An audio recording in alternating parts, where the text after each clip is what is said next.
మరియమ్మ చిన్నప్పటి నుంచి కూడా భక్తురాలు. ఆమె కన్యగా ఉన్నప్పుడు అంత పెద్ద నిర్ణయం తీసేసుకుందంటే అది సామాన్యమైన సంగతి కాదు. మీకు ఇక్కడ విషయం చెప్తాను చూడండి. ఇజ్రాయెల్ కల్చర్లో ప్రతి దేశానికి ఒక కల్చర్ ఉంటుంది. ప్రతి దేశానికి కొన్ని కట్టుబాట్లు ఉంటాయి. ప్రతి ప్రాంతానికి కొన్ని రకాల లెక్కలు ఉంటాయి. ఆ లెక్కల ప్రకారంగా నాకు కొంచెం వాటర్ కావాలి.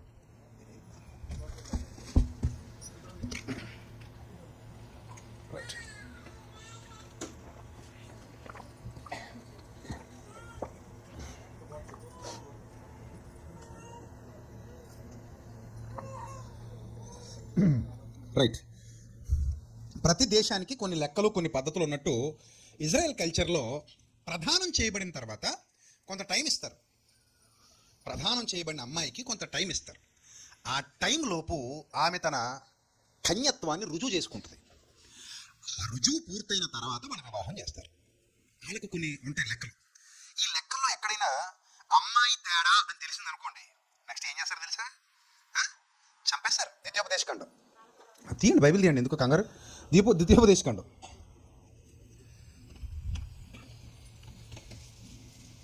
22వ అధ్యాయం 23వ వచనం.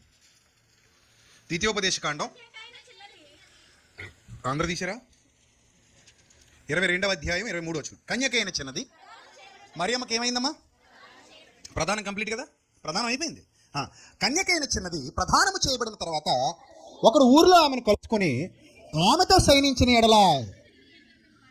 బాగా ఆలోచించండి. ఇప్పుడు శయనిస్తే ఏమొస్తుంది? మామూలుగా గర్భవతి అవుతుంది కదా, అది సూచన. ఈ అమ్మాయి ఎవరితోనో కలిసింది కాబట్టి మీకు ఏమొచ్చింది? గర్భం వచ్చింది. లోకం ఇలాగే కదా ఆలోచిస్తుంది. ఇంకెంతకన్నా గొప్పగా ఆలోచించగలిగే స్థితి ఉందా లోకం దగ్గర? లేదు. లోకం ఇలాగే ఆలోచిస్తుంది. సరే, ఇక్కడ ఏం జరిగిందంటే ఆమెతో శయనించిన ఎడలా ఆ ఊరి గవిని వద్దకు వారిద్దరిని తీసుకొచ్చి, ఆ చిన్నది ఊరిలో కేకలు వేయలేనందుకు, ఫస్ట్ అంటే రేప్ జరిగింది. రేప్ జరుగుతుంటే ఆమె ఏం చేయాలి? ఇష్టం లేని ప్రతి స్త్రీ కేకలేస్తుంది. సరే, కేకలేయాలి.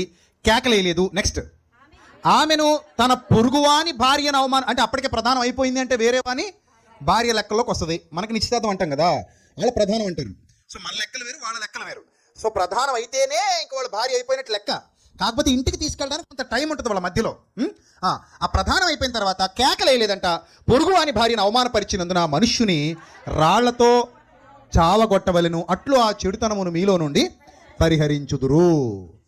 అర్థమైందా? అలా 25వ వచనం. ఒకడు ప్రధానము చేయబడిన చిన్నదానిని పొలములో కలుసుకున్నప్పుడు ఆ మనుష్యుడు ఆమెను బలిమిని పట్టి ఆమెతో శయనించినడు. ఆమెతో శయనించిన మనుష్యుడు మాత్రమే చావాలి, ఆ చిన్నదాన్ని ఏమి చేయకూడదు. ఎందుకంటే ఆ చిన్నదాని యందు మరణపాత్రమైన పాపము లేదు. అంటే ఆమె కేకలేసింది. ఆ టైంలో ఎవడు రాలేదు, ఆమెకు రక్షకుడు లేడట. కింద రాస్తాడు ఆ విషయాన్ని 27వ వచనంలో. అతడు ఆమెను పొలములో కలుసుకొనగా ప్రధానము చేయబడిన ఆ చిన్నది కేకలు వేసినను ఆమెకు రక్షకుడు లేకపోయిను. ఒకడు ప్రధానము చేయబడని కన్య కంటే ఎన్ని రూల్స్, ధర్మశాస్త్రంలో ఉన్న రూల్స్. ఇప్పుడు పాయింట్కి వస్తుందని జాగ్రత్తగా వినండి. మరియకు యోసేపుతో ఏం జరిగింది? ప్రధానం అయిపోయింది. ఇప్పుడు ఆమె పరీక్షింపబడుతోంది. ఆమె కన్యగా వివాహ వేదిక మీదకు వెళ్ళి వారిరువురు ఏకమవ్వాలి, అంటే ఆయనతో సంసారం చేయాలి. ఈలోగా ఆమె దగ్గరకు దోతొచ్చింది. ఇప్పుడు అసలు ఎంత క్రిటికల్ పొజిషన్ అంటే అది. నువ్వు గర్భవతి అవుతావమ్మా. నువ్వేమవుతావు? గర్భవతి అమ్మా. సర్వోన్నతుడైన దేవుని కుమారుడు నీ గర్భం గుండా రాబోతున్నాడమ్మా. అంత ఈజీ అండి ఒప్పేసుకోవటం? ఇప్పుడు ఎంత డౌటో తెలుసు. ఇప్పుడు నేను గర్భవతిని అయితే నన్ను ఏం చేస్తారు? రాళ్ళతో కొట్టి చంపేస్తారు. రుజువు ఎలా చెప్పుకోగలదు? ఒక అమ్మాయి గర్భవతి అనగానే జనం లోక దృష్టితో ఆలోచిస్తే ఏమంటారు చెప్పండి? ఏమంటారు? ప్రధానం చేయబడ్డాక కూడా వేరే ఎవరితోనూ ఈమె సంబంధం పెట్టుకుంది కాబట్టి ఈమెను ఏం చేయాలి? రాళ్లతో కొట్టి చంపాలి. రాళ్లతో కొట్టి చంపాలి. కానీ దేవదూత ప్రత్యక్షమైంది. దేవదూత ప్రత్యక్షమై అంటుంది, అమ్మా నీవు సర్వోన్నతుని కుమారుని కనబోతున్నావు, నువ్వు దేవుని వలన దయ పొందిన దానవు, కాబట్టి గుడ్ న్యూస్ అమ్మా నీకు, ఇదిగో నీకు శుభవార్త అంటున్నాడు. నీకు గుడ్ న్యూస్ అమ్మా, నీకు హ్యాపీగా నువ్వు ఒక బిడ్డకి జన్మనిస్తావమ్మా, దయాప్రాప్తురాలా నీకు శుభము. చదవండి అన్నమాట. దయాప్రాప్తురాలా నీకు అశుభము, ప్రభువు నీకు తోడే ఉన్నాడని చెప్పాను. ఆమె ఆ మాటకు బహుగా తొందరపడి శుభవచనం ఏమిటో అని ఆలోచించుకొని చూడగా దూత అంటుందట, మరియా భయపడకో, దేవుని వల్ల నువ్వు కృప పొందావు, నువ్వు గర్భం ధరించి కుమారునిగా ఆయనకి యేసు అని పేరు పెడతావు, ఆయన గొప్పవాడై సర్వోన్నతుని కుమారుడు అనబడతాడు, ప్రభు అయిన దేవుడు ఆయన తండ్రి సింహాసనమును దావీదు సింహాసనమును ఆయనకి ఇచ్చును అని అన్నీ చెప్తున్నప్పుడు ఆమె అంటుంది 34వ వచనం, అందుకు మరియ నేను పురుషుని ఎరుగని దాననే. ఎలాగు జరుగును అని దూతతో అనగా, ఇక్కడ పాయింట్ మీరు జాగ్రత్తగా ఆలోచించండి. ఆమె పురుషుని ఎరగదు, దేవుని పరిశుద్ధాత్మ వలనే ఆమె గర్భవతి అవుతుంది. కానీ బయట జనాలు ఏమనుకుంటారు? ఇప్పటికీ సోషల్ మీడియాలో, మన ఆంధ్రాలో, తెలంగాణలో విచ్చలవిడిగా పెరిగిపోయిన మతోన్మాదంతో కామెంట్స్ చేస్తున్నారు. ఏమనంటే, రోమా సైనికుడితో గర్భం ధరించిన మరియా అని పోస్టులు పెడుతున్నారు. కరెక్ట్గా క్రిస్మస్ నెలలో పెడతారు ఈ మత ఉన్మాదులు. క్రిస్మస్ నెల రాగానే రోమా సైనికుడితో గర్భం ధరించింది అని ఒకటి పెడతాడు, ఇంకోటి పెడతాడు. రకరకాలుగా మాట్లాడతారు. పబ్లిక్లోకి వచ్చి పిచ్చోళ్ళు కూసినట్టు కోతలు కూస్తుంటే ప్రభుత్వాలు పట్టించుకోవట్లా. గత 5 సంవత్సరాలుగా ప్రభుత్వాల దృష్టికి తీసుకెళ్ళినా కూడా ఒక్క నాదుడు లేడు పట్టించుకునేవాడు. ఏ ప్రభుత్వంలోనూ అది ఇంకోటి నాకు ఏ ప్రభుత్వం, నేను రాజకీయాల్లో ఉన్నాను, నాకు ఏ ప్రభుత్వంతో సంబంధం లేదు. ఏ ప్రభుత్వంలోనూ ఇంతవరకు అరే నాయన ఇతర విశ్వాసాల గురించి తప్పుగా మాట్లాడకండి, ఎవరి మతం వాళ్ళకి గొప్పది, ఎవరి విశ్వాసాలు వాళ్ళకి గొప్పవి, సో కాబట్టి ఎవరిని బాధ పెట్టకండి, తప్పురా నాయన అలా మాట్లాడకండి అని చెప్పినోడు కానీ అరెస్ట్ చేసినోడు కానీ లేడు. పిచ్చి కుక్కల్ని వీధుల్లో వదిలేసినట్టు కొంతమందిని వదిలేశారు. వాళ్ళు మాట్లాడుతూనే ఉన్నారు. ఆడెవడో ఒకడు ఉంటాడు పిచ్చి స్వామీజీ, నోటికి వచ్చినట్టు వాగుతున్నాడు. కనీసం అతను అదుపు చేసి లోపలేసేవాడు ఎవడు లేడు. నోటికి వచ్చినట్టు మాట్లాడతాడు. పోనీ ఇదే విధంగా మనం ఎవరైనా మాట్లాడితే తప్పకుండా శిక్ష విధిస్తారు. అంటే అన్యాయం జరుగుతుంది, న్యాయం జరగట్లా, అన్యాయం జరుగుతుంది. ఇది అన్యాయం, తప్పు అని చెప్పినా కూడా అర్థం చేసుకునే స్థితిలో చాలామంది లేరు. చాలా దారుణం కదా. ఈరోజే ఎలా ఉన్నారంటే ఆ రోజు ఎలా ఉండి ఉంటారు ఒకసారి ఆలోచించండి. ఈరోజు ఇంత దరిద్రంగా బతుకుతున్నారు. అసలు 100 ఏళ్ళు వెనక్కి వెళ్తే మన పుట్టుకే లేదు ఇక్కడ. ఏం తెలుసు మనకి చరిత్ర? 100 ఏళ్ళు వెనక్కి వెళ్తే ఏం జరిగిందో ఎవరికి తెలుసు అంటున్నాను. ఎవరికి తెలీదు. ప్రతి ఒక్కరు దేని మీద ఆధారపడాలి? గ్రంథాల మీదే ఆధారపడాలి. దేని గురించి మాట్లాడుకున్నా దేని మీద ఆధారపడాలి? గ్రంథాల మీద, చరిత్ర మీద ఆధారపడాలి. అలాంటిది మరియమ్మ గురించి హీనాతిహీనంగా నేటికి సోషల్ మీడియాలో పోస్టులు పెడుతున్నటువంటి నీచులు పెరిగిపోయారు. నీచులు, దుర్మార్గులు. వాళ్ళు అంటారు కదా, మీ పాస్టర్లో కొంతమంది మా దేవుడిని తిట్టారులే అంటాడు. ఇప్పుడు పాస్టర్లో ఎవడో దేవుడు తిడితే నేను తిట్టలేదుగా, మరి నన్ను ఎందుకు బాధ పెట్టావు నువ్వు? ఇలా ఒక సగటు క్రైస్తవుడు అడిగితే ఏం చెప్తావు నువ్వు? ఇప్పుడు ఎవరో తిట్టాడు, ఓకే, నేను తిట్టలేదుగా అని ఒక సగటు క్రైస్తవుడు అడుగుతాడు. అంతేనా? ఒకళ్ళు ఎవరైనా తిడితే ఆ తిట్టిన వ్యక్తిని అనాలా, అందరినీ అనాలా? ఎవరైనా తిడితే ఇప్పుడు ఒక దుర్మార్గుడు తిట్టాడని నేను చెప్తున్నాను, ఆయన అంటున్నాను, వాళ్ళ దేవుళ్ళు అనట్లేదు, అది నా సంస్కారం. ఎవడో పిచ్చి స్వామీజీ దాసిగడ బోసిగడ తిట్టాడు అంటున్నావు, ఆ పిచ్చోడిని మాత్రమే అంటున్నావు, ఆ మానసిక రోగిని మాత్రమే అంటున్నాను తప్ప అతను నమ్ముకున్న విశ్వాసాన్ని అనట్లేదు. అది సంస్కారం అంటే. ఆ సంస్కారం ఉండాలి మనుషుల్లో. అరే నోటుకొచ్చినట్టు వాగుతున్న పిచ్చోళ్ళ అది ఎదటోడుకో. ఇప్పుడు మా అమ్మనో మా నాన్ననో అన్నావు అనుకో, ఎంత బాధగా ఉంటుంది. అంతే కదా, మా అమ్మ నాకు గొప్పేగా, మా నాన్న నాకు గొప్పేగా, నువ్వు మా అమ్మని నాన్న అంటుంటే నాకు బాధ ఉండదా? ఉంటుందిగా. మరి అలాగే మీ అమ్మని నాన్న అన్నప్పుడు కూడా నీకు బాధ ఉంటుందిగా. సంస్కారహీనుడు కాకపోతే నిన్ను అన్నప్పుడు ఎంతగా బాధపడతావో అవతల అన్నప్పుడు కూడా అంతే బాధపడతారని ఎందుకు అర్థం చేసుకోలేకపోయావు? సాటి భారతీయులుగా ఒకరి విశ్వాసాన్ని మరొకరు ఏం చేయాలి? గౌరవించుకోవాలి కదా. నేను అదే క్రాంతి టీవీ ఇంటర్వ్యూలో కూడా చెప్పాను, మీ నాన్న నీకు గొప్ప అయితే మా నాన్న నాకు గొప్ప, మీ అమ్మ నీకు గొప్ప అయితే మా అమ్మ నాకు గొప్ప, నీ కుటుంబం నీకు గొప్ప అయితే నా కుటుంబం నాకు గొప్ప, నీ విశ్వాసం నీకు గొప్ప అయితే నా విశ్వాసం నాకు గొప్ప. ఎవరి విశ్వాసం వాళ్ళది. తిట్టడం తప్పు. ఇప్పుడు ప్రభుత్వాలు ఏం చేస్తున్నాయి? పోనీ రాజకీయ నాయకులు ఎవరైనా ప్రశ్నిస్తున్నారా? ప్రశ్నించరు. ఎందుకంటే వాళ్ళకేం కావాలి? ఓట్లు కావాలి.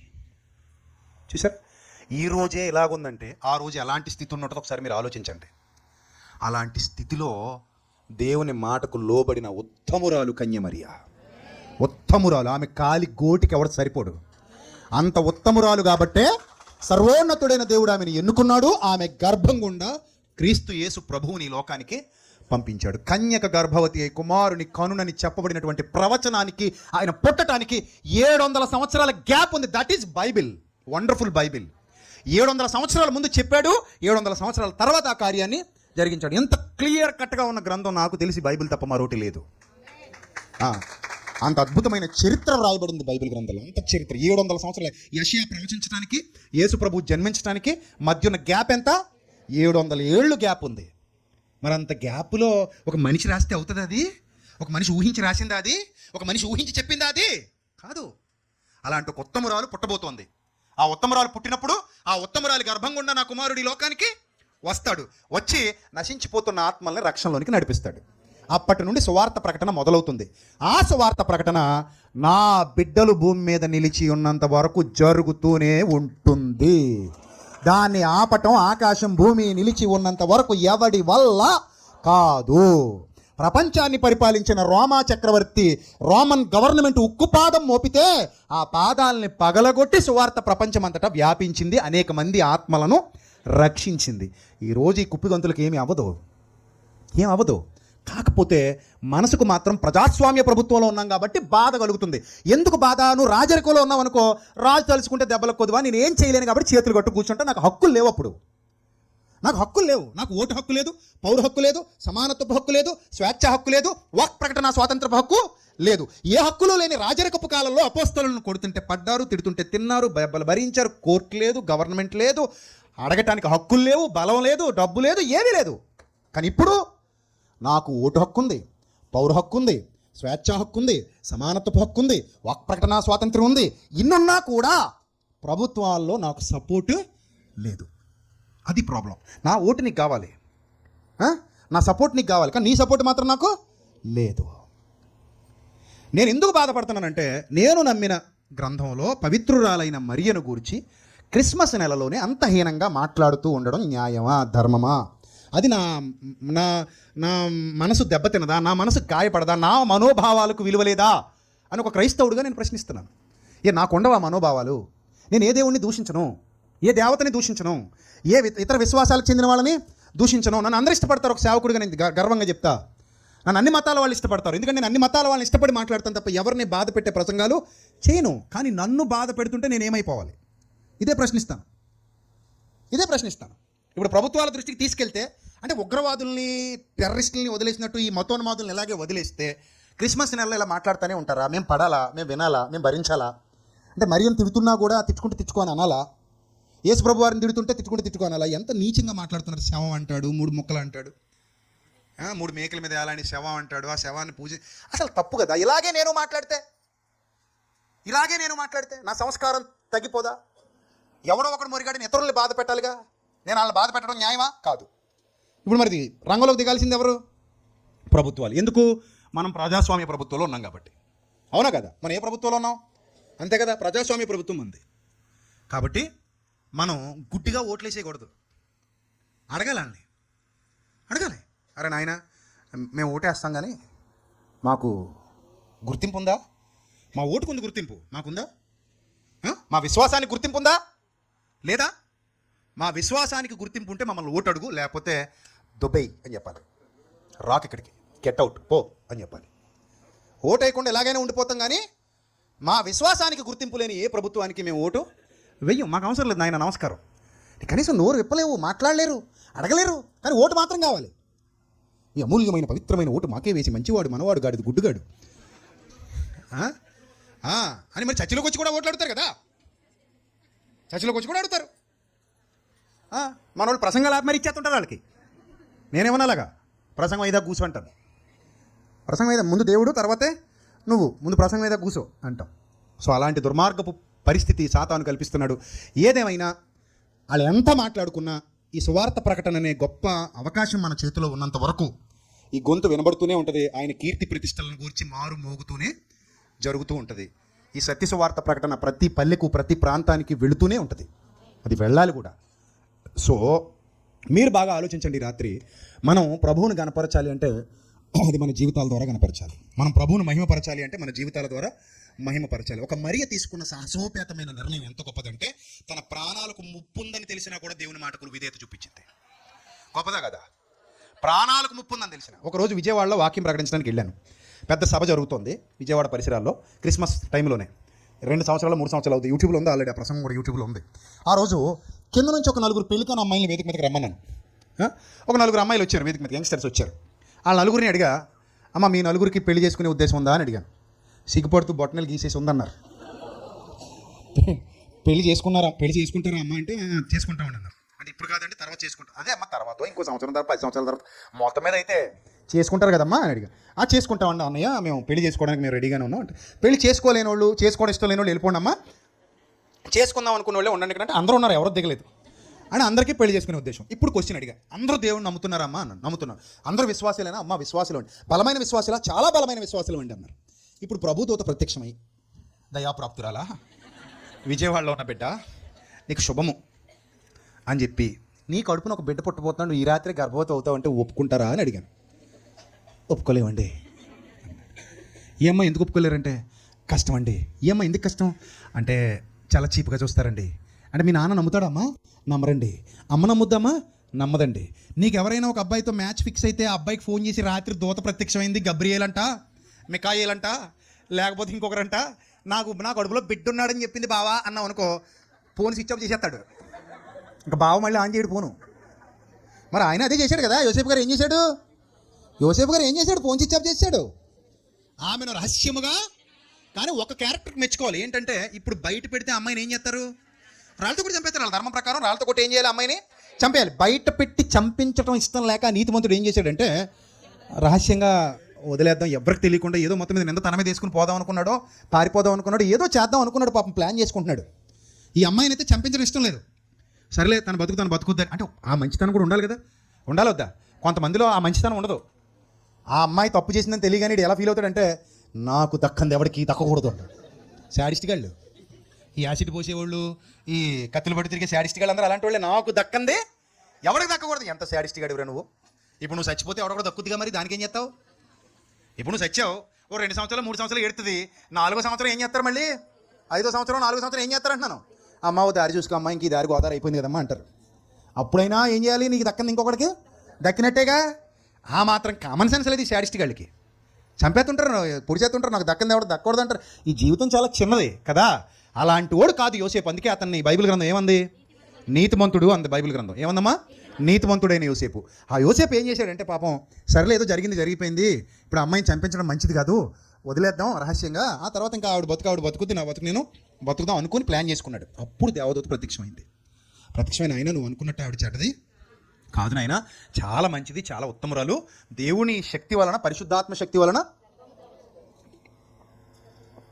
గర్భం ధరించింది, కాబట్టి ఆమెను ఏలుకో అని చెప్పాడు, వదిలేయకో అని చెప్పాడు. ఎప్పుడైతే అలా చెప్పాడో అతడు ఆమెను తన ఇంట చేర్చుకున్నాడు. వివాహం అయిపోయినట్టే, ఇంకా వాళ్ళిద్దరు ఫిక్స్ కాపురం అన్నట్టు. కానీ కలవలేదు. దైవ భయంతో ఉన్నాడు. యోసేపు కూడా మంచోడే, దైవ భయంతో ఉన్నాడు.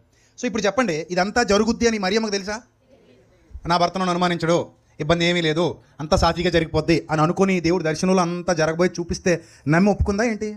మరి ఎలా ఒప్పుకుంది? విశ్వాసం అంటే విత్తనం అమ్మా, జరిగించే కార్యం చెట్టు. విశ్వాసం అంటే ఏంటి? విత్తనం, జరగబోయే కార్యం చెట్టు. ఆ విశ్వాసం మనందరిలో ఉండాలి. అలాంటి గొప్ప పవిత్రమూర్తిని తలుచుకున్నాం ఈరోజు మనందరం. మరి అంతే కదా, ఈ క్రిస్మస్ పర్వదినాన ఎవరిని తలుచుకున్నాం? మరియా లాంటి ఒక ఉత్తమురాలి గురించి జ్ఞాపకం చేసుకున్నాం. అంత మాత్రమే కాదు, ఈ సందేశంలో మరొక అద్భుతమైన విషయాన్ని మనందరం విన్నాం. అదేంటంటే ఆశీర్వాదం అంటే ఆస్తులు అంతస్తులు కావు. ఒకళ్ళ ఆస్తులు అంతస్తులే అయితే కనుక యేసు ప్రభుకి బంగారం బిస్కెట్లు ఇచ్చి పంపాలి దేవుడు ఈ లోకానికి. కానీ ఆయన ఎలా పంపించాడు? రిక్తుడు అంటే అర్థం ఏంటి? ఏమీ లేనివాడు అని అర్థం. రిక్తుడు అంటే అర్థం ఏంటమ్మా? ఏమీ లేనివాడు. సో ఏమీ లేనివాడిగా ఈ లోకానికి వచ్చాడు, మనందరికీ రక్షణ తెచ్చాడు.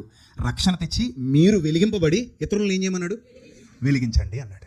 మీరు వెలిగింపబడి ఇతరులను ఏం చేయాలి? వెలిగించాలి. మన బాధ్యత మా సువార్త ప్రకటన మర్చిపోకండి. చచ్చిపోయేంత వరకు క్రీస్తుని ప్రకటించాలి. మనం ఆయన నామాన్ని మహిమపరచాలి, ఆయనని ఘనపరచాలి, ఆయనను మోసుకొని తిరగాలి, ఆయన వాక్యాన్ని వ్యాపింపచేయాలి, అనేక మందికి సత్యాన్ని ప్రకటించాలి. సువార్త ప్రకటన బయలు వెళ్ళాలి, అందులో సత్యం ఉండాలి. సువార్త ప్రకటనలో ఏముండాలి? సత్యం ఉండాలి. మళ్ళీ అసత్యం చెప్పకూడదు. నమ్ముతాడా నమ్మడా అనవసరం, నిజం చెప్పేయాలంతే. వింటాడా అనవసరం, ఏం చెప్పేయాలి? నిజం చెప్పేయాలి. ఇప్పుడు నేను మీకు నిజం చెప్పినా అబద్ధం చెప్పినా మీకు బాధ కలిగిందా ఆనందం కలిగిందా? కదా, చెప్పేలా చెప్తే అందరికీ ఆనందమే కలుగుద్ది. నిజాన్ని కూడా ఎలా చెప్పాలి? చెప్పేలాగా అర్థమయ్యేలా చెప్పాలి. అర్థమయ్యేలా చెప్తే నిజాన్ని ఎందుకు ఒప్పుకోకూడదు? ఆ రోజున 1000 మంది రక్షణలోకి వచ్చారంటే మరి అర్థమయ్యేలా చెప్పబట్టేగా. అవునా? 1000 మంది రక్షణలోకి వచ్చారు, అర్థమయ్యేలా చెప్పారు అపోస్తలులు. అది నమ్మే 3000 మంది బాప్తిస్మం పొందారు ఒక్క రోజులో. నా 16 ఏళ్ల పరిచర్యలో ఎప్పటికీ నేను 3200 బాప్తిస్మాలు పైచీలకి ఇచ్చాను. ఎప్పటికి అందుకే నేను నా చేతులు చూసుకుని ఆనందపడిపోతాను. సువార్త ప్రకటించి వారి పాదములు సుందరములు అన్నాడు కదా బైబిల్ గ్రంథంలో. సువార్త ప్రకటించి వారి పాదములు ఏంటట? సుందరములు. నా పాదములే కాదు, నా చేతులు కూడా చాలా ధన్యమైనవి అనుకుంటాను. ఎందుకంటే ఈ చేతులతో దాదాపు 3000 పైచీలకు బాప్తిస్మాలు ఇవ్వబడ్డాయి కనుక నేను ధన్యుణ్ణి అనుకుంటాను. వేలాది మంది, కేవలం మన సంఘంలో వాళ్ళే, అక్కడున్న వాళ్ళే కాదు, ఆంధ్ర తెలంగాణలో అనేక ప్రాంతాల నుండి వచ్చి నా దగ్గర బాప్తిస్మం తీసుకుని వెళ్ళిపోతుంటారు. సత్యం విన్నానన్నా మీ దగ్గరికి వచ్చాను. మా చర్చిలో కుండి ప్రతి ఆదివారం ఎవరో ఒకరికి బాప్తిస్మం ఇచ్చే నీళ్ళు బట్టి ఉంటుంది. ఎవరో ఒక్కడైనా బాప్తిస్మం తీసుకుంటాడు. ప్రతి ఆదివారం బాప్తిస్మ కార్యక్రమం జరిగే సంఘంగా దేవుడు మమ్మల్ని ఆశీర్వదించాడు అనుకుంటాను నేను. మరి అది ఘనత కాదా? ఘనతే కదా. అప్పుడు నా తండ్రికి సంతోషం. వాళ్ళకి అబద్ధం చెప్పట్లా, నిజం చెప్తే బాప్తిస్మం తీసుకుంటున్న వాళ్ళు నిజం విని. అప్పుడు అంటాను నేను, ఇదిగో నువ్వు ఏ సమస్యలతో ఉన్నావో నాకు తెలియదు, నువ్వు ఏ ఇబ్బందులతో ఉన్నావో నాకు తెలియదు, నువ్వు ఏ బాధలో ఉన్నావో నాకు తెలియదు. అవన్నీ కంటే కూడా ఒక భయంకరమైన బాధ ఒకటి మరణం తర్వాత ఉంది. అందుకే యేసుప్రభు ఈ లోకానికి వచ్చారు. ముందు అది వెతుకు, ముందు అది వెతుకు. మొదట అది మర్చిపోతుంది. మొదట నా నీతిని, మొదట నా రాజ్యాన్ని వెతకండి, అప్పుడు అవన్నీ మీకు అనుగ్రహింపబడు. ముందు దేవుని పని చేయండి, ఆ తర్వాత దేవుడు మీ పని చేస్తాడు. ముందు ఆయన నీతిని వెతకండి, ఆ తర్వాత ఆయన చేయాల్సింది చేస్తాడు. ఆయన మిమ్మల్ని విడువడు, ఎడబాయడు. నేడైనా, రేపైనా, ఇప్పుడైనా, ఎప్పుడైనా ఆయన కృప, ఆయన కనికరం మనకు తోడుగానే ఉంటుంది. ఆయన మనల్ని వదిలేస్తే అసలు ఇక్కడ దాకా వస్తామేంటి? మనం ఇక్కడ దాకా ఉంటామా? ఇన్నాళ్ళు ఉంటామా? వదలలేదు కదా. విడువని వాడు, ఎడబాయని వాడు, మనమే వదులుతాం. సో కాబట్టి ప్రియమైన దేవుని ప్రజలారా, నేను ముగింపులోకి వెళ్తున్నాను. దేవాది దేవుని మహాకృప వల్ల మీరందరూ ఆశీర్వదింపబడితే ధన్యులు. ఈరోజు నేను చివరిగా చెప్పి ముగించేది ఒకటే, అదేమిటంటే మీలో పరిశుద్ధత స్థాయి పెరగకపోతే సాతాను మిమ్మల్ని పడగొట్టేస్తాడు. ఏమా? పరిశుద్ధత స్థాయి పెరగకపోతే సాతాను మిమ్మల్ని ఏం చేస్తాడు? పడగొట్టేస్తాడు. సాతాను చేత పడగొట్టబడిన గుంపులో దయచేసి మీరు ఎవ్వరూ ఉండటానికి వీలు లేదు. మీరు బలంగా ఉన్నారనుకోండి, ఎవడు మిమ్మల్ని ఏం చేయలేడు, తోయలేడు. ఇప్పుడు నేను ఇలా నిలబడ్డాను అనుకో, మీలో చాలామంది నన్ను తోయలేరు. ఎందుకు తోయలేరు? ఫిజికల్గా మీకంటే నేను బలంగా ఉన్నాను కాబట్టి. లోకపరంగా చెప్తున్నా. ఇప్పుడు నేను ఇలా నిలబడతా, వచ్చి నన్ను తోసేయగలవా అంటే తోయలేవు. ఎందుకు తోయలేవు? ఫిజికల్గా మీలో చాలామంది కంటే నేను ఎలా ఉన్నాను? బలంగా ఉన్నాను. అదే నేను బలహీనంగా తూగుతా ఉన్నాను అనుకోండి, మీరేమనక్కల ఉఫ్ అంటే నేను ఏం చేస్తాను? పడతాను. జస్ట్ చిటికిన వెళ్తే గెంటితే చాలు, నేను ఏమైపోతాను? పడిపోతాను. అంటే నాకు స్ట్రాంగ్నెస్ ఉంటే నువ్వు నన్ను ఏం చేయలేవు, పడగొట్టలేవు. స్పిరిచువల్గా నువ్వు ఎంత స్ట్రాంగ్గా ఉంటే నీ ముందు సాతాను అంతా వీక్ అయిపోతాడు. యోసేపు స్ట్రాంగ్గా ఉన్నాడు, పోతిఫర్ భార్య ఏం చేయలేకపోయింది? పడగొట్టలేకపోయింది. అదే సో యోసేపు వీక్గా ఉంటే పోతిఫర్ భార్య ఏం చేసేది? పడగొట్టేసేదా? అది స్పిరిచువల్ పవర్. మీరు ఫిజికల్ పవర్ గురించి వింటే మీకు అర్థమైనట్టే, స్పిరిచువల్ పవర్ గురించి కూడా మీకు వింటే ఏమవ్వాలి? అర్థం అవ్వాలి. కాబట్టి ప్రియమైన దేవుని ప్రజలారా, సత్య సువార్త ప్రకటనకు, సత్యం ప్రజల్లోకి వెళ్ళటానికి ఎప్పుడూ సిద్ధంగా ఉండండి. సువార్త ప్రకటించవలసిన భారము నా మీద, మన మీద మోపబడి ఉంది. అయ్యో సువార్తను ప్రకటింపకపోయిన ఎడల నాకు శ్రమ. కాబట్టి ఒక సువార్తికుడిగా ఈరోజు అబుదాబి ప్రాంతానికి వచ్చి మీ అందరికీ సత్యాన్ని తెలియజేస్తూ చాలా ఆనందిస్తున్నాను. ఈరోజు నేను ఒక కొత్త విషయం నేర్చుకున్నాను. ఒక్కటైనా కొత్త విషయం నేర్చుకున్నాను అని వాళ్ళు చేయి చూపించండి. దేవుడు నాతో మాట్లాడాడు ఈరోజు. ఏదైనా ఒక కొత్త పాయింట్, ఆ వే ఆఫ్ టాకింగ్లో, ఆ వే ఆఫ్ ప్రీచింగ్లో ఏదో ఒక కొత్త పాయింట్ నన్ను తాకింది, నన్ను ఆలోచింపజేసింది అన్న వాళ్ళు ఎవరైనా ఉన్నారు ఇక్కడ? చేయి చూపించండి ప్లీజ్. ఈరోజు నేను కొత్త విషయం నేర్చుకున్నాను వాళ్ళు చూసారా? చాలామంది ఉన్నారు. God bless you all. దేవుడు మిమ్మల్ని, మీ కుటుంబాలను బహుగా దీవించి ఆశీర్వదించును గాక. నిజంగానే దేవుడు మాట్లాడతాడు మనతో. ఎలా మాట్లాడతాడు? ఆయన వాక్యం ద్వారా మాట్లాడతాడు, ఆయన సేవకుల ద్వారా మాట్లాడతాడు. అలాగే ఈరోజు ఒక సత్యాన్ని ఉన్నట్టుగా మీకు అందించే అవకాశం దేవుడిచ్చాడు. మీరందరూ విన్నారు. మీరు ఒకటే మాట నేను ముగిస్తున్నాను, మీరు విని మీ పరిశుద్ధతను పెంచుకోండి. మీరేం చేయండి? మీ పరిశుద్ధతను పెంచుకోండి. ఎంత పెరిగితే అంత ధనవంతులు మీరు. అర్థమైందా? మీ పరిశుద్ధత ఎంత పెరుగుతుందో, స్కేల్ మీటర్, అంత ధనవంతులు మీరు. మీ పరిశుద్ధత ఎంత దిగజారిపోతుందో అంత దరిద్రులు, దేవుని వాక్యం ప్రకారంగా. కాబట్టి ఒకవేళ దిగజారిపోయే స్థితిలో ఉన్నావేమో, నష్టం ఏమీ లేదు. ఈ రాత్రి విన్న దేవుని వాక్యంతో నిన్ను నువ్వు బలపరుచుకుని ఆ మీటర్ని ఏం చేయి? పెంచుకో. మీటర్ తగ్గించుకోకు దయచేసి. ఆ మీటర్ని ఏం చేయి? పెంచుకో. ఆ తర్వాత నువ్వు చేయాల్సిన ఇంకొక అద్భుతమైన పని ఉంది. నీలాగా ఎవరికైతే మీటర్ తగ్గిపోతుందో వాళ్ళకి మీటర్ పెరిగేలా దేవుని వాక్యాన్ని అందించే ప్రయత్నం చెయ్యి. అర్థమైందా? నువ్వు నేను చచ్చిపోయేంత వరకు మన మీద ఒక బాధ్యత ఉంది. ఆ బాధ్యత ఏంటి? సత్యాన్ని ఇతరులకు అందించడం, నీతి సువార్తను ఇతరులకు అందించడం. దాన్నే బైబిల్ గ్రంథంలో కృపాదానము అన్నాడు, నీతి దానము అన్నాడు. కృపాదానము, నీతి దానము. అన్ని దానాలలోకెల్లా గొప్ప దానం ఏదంట? అదంట. అన్ని దానాల్లోకెల్లా గొప్ప దానం ఏదంట? అదేనా? అంతేనా? జైల్లో ఖైదీలు కూడా పెడతారు. ఏం ఉపయోగం బయటకు వచ్చాక? ఏమైనా ఉపయోగం ఉందా? కాదు. కాబట్టి ఒక మనిషి మారటేనే గొప్ప దానం అది. ఒక మనిషి జీవితంలో ఏమి నింపాలి? సత్యం నింపాలి, వెలుగులు నింపాలి. అతనిలో ఏం తీసుకురావాలి? మార్పు తీసుకురావాలి. కాబట్టి ప్రియమైన దేవుని ప్రజలారా, సత్యం కొరకు నిలబడండి, నిలబెట్టండి. సువార్త ప్రకటన చేయు వారిని పంపించండి. పంపించడానికి మీరు కూడా వెనకుండి ప్రోత్సహించండి. నువ్వు చెప్పగలవా? చెప్పు. చెప్పలేవా? ఏం చెయ్యి? చెప్పించు. నేను ఎప్పుడు అదే చెప్తాను, నువ్వు చెప్పగలవా చెప్పు, సత్యం చెప్పగలవా చెప్పు, చెప్పలేవా ఏం చెయ్యి, చెప్పించు. చెప్పే వాళ్ళతో చెప్పించు, చెప్పగలిగితే చెప్పేయి, చెప్పలేని పరిస్థితుల్లో చెప్పించు. ఏదైనా సువార్తను ప్రకటించు, ఒక ఆత్మను రక్షించు, నీ ఆత్మను నువ్వు రక్షించుకో, దేవుని పనిలో పాలిభాగస్తుడివి కా. అప్పుడు సువార్త ప్రకటించు వారి పాదములు సుందరములు, వారిని పంపించే వారి పాదములు కూడా సుందరములు, సహకారుల యొక్క పేర్లు ఎక్కడున్నాయట, జీవగ్రంథమందు వ్రాయబడి ఉన్నవి అన్నాడు దేవుని వాక్యంలో. కాబట్టి ప్రియమైన దేవుని ప్రజలారా, సత్యం ప్రకటించే వారికి వెన్నుదన్నుగా నిలబడండి, సత్యం ప్రకటింపబడటానికి చేయూతనివ్వండి. అర్థమైందా? మీరందరూ నడుం బిగిస్తే వేలాది మందికి సత్యాన్ని అందించవచ్చు, వేలాది మందికి సువార్తను ప్రకటించవచ్చు. ఇప్పుడు మీ అందరికీ నా స్పెషల్ రిక్వెస్ట్, జనవరి 12 నుండి 17 వరకు రాజమండ్రి ప్రాంతంలో సెమినార్ నిర్వహిస్తున్నాం. దాదాపు వేలాది మందికి ఉచితంగా భోజనం పెడతాం. ఈ సంవత్సరం స్పెషల్ ఏంటంటే ఇతర విశ్వాసాలకు చెందిన వాళ్ళని కూడా ఆహ్వానించాను. ఇతర విశ్వాసాలకు చెందిన వాళ్ళు కూడా వస్తున్నారు. వాళ్ళందరూ 6 రోజులు అక్కడే ఉంటారు. వాళ్ళకి టిఫిన్, మధ్యాహ్నం భోజనం, రాత్రి డిన్నర్ అన్నీ ఉచితంగా పెడతాం. వాళ్ళు తిని అక్కడ ఉండటానికి వస్తువులు కల్పిస్తాం, అన్ని ఏర్పాట్లు చేస్తాం. చక్కగా వాళ్ళు అక్కడ ఉండి వాక్యం నేర్చుకుని వారి వారి గృహాలకు తిరిగి వెళ్ళొచ్చు.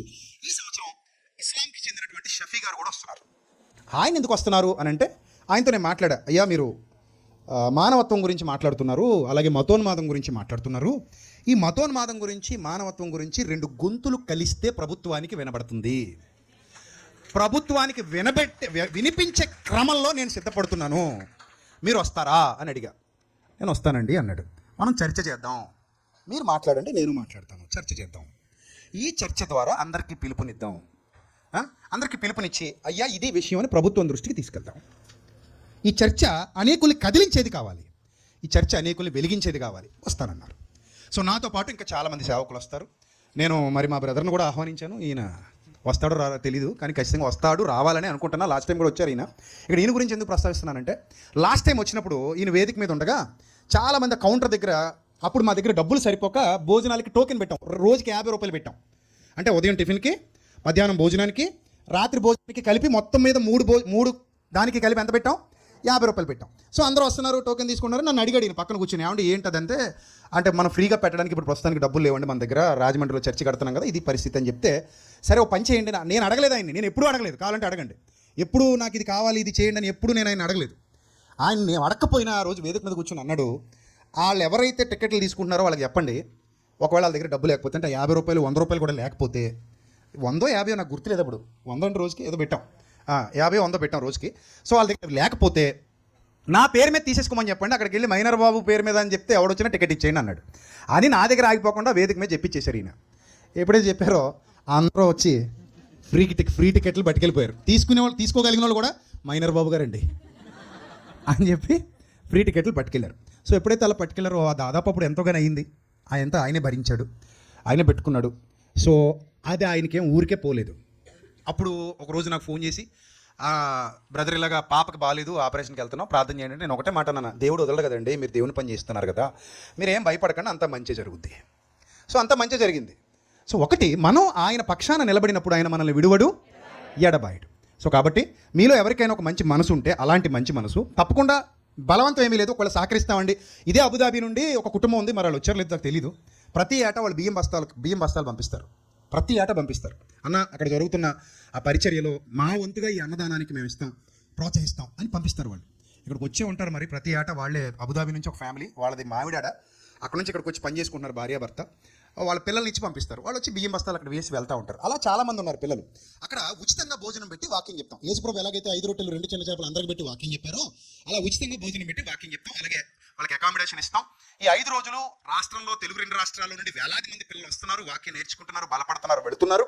సో ఈ సంవత్సరం కూడా అలాంటి ఘనమైన కార్యక్రమం అక్కడ జరగబోతోంది కనుక మా అక్క చెల్లెమ్మలు, అన్నదమ్ములు ఇక్కడ చాలామంది ఉన్నారు. అన్న మీ వాక్యం విని మేము బలపరచబడ్డాం, మీ వాక్యం ద్వారా మేము ఎదిగాం, మేము మంచిగా సత్యాన్ని తెలుసుకున్నామని వాళ్ళు ఎవరైనా ఒకవేళ ఉంటే, మీరు ఏమైనా ఆ కార్యక్రమానికి సహకరించాలని మంచి మనసు మీకు వస్తే తప్పకుండా వచ్చి నన్ను కలవండి.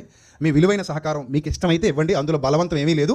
మీకు ఇష్టమైతే అన్న ఈ కార్యక్రమంలో నేను కూడా ఒక కర్రీకో, లేకపోతే ఒక సాంబార్కో, లేకపోతే రైస్కో, వచ్చిన వాళ్ళు ఏదో వస్తుకో నేను ఉపయోగపడగలను అని మంచి మనసు ఒకళ్ళ ప్రభు మీకు అలాంటి ప్రేరేపణ ఇస్తే కనుక తప్పకుండా దేవుని పరిచర్యలో మీరందరూ పాలిభాగస్తులు కావాలని మనస్ఫూర్తిగా కోరుకుంటూ, ఎంతసేపు ఇక్కడ ఓపికగా కూర్చుని దేవుని వాక్యం విన్నందుకు మీ అందరికీ నా నిండు వందనములు తెలియజేస్తూ, మరి ముఖ్యంగా లాస్ట్ బట్ లీస్ట్ పరిశుద్ధతను పెంచుకోకుండా చచ్చిపోవద్దని మీకు చేతులెత్తి మొక్కుతూ నా మాటలు ముగిస్తున్నా.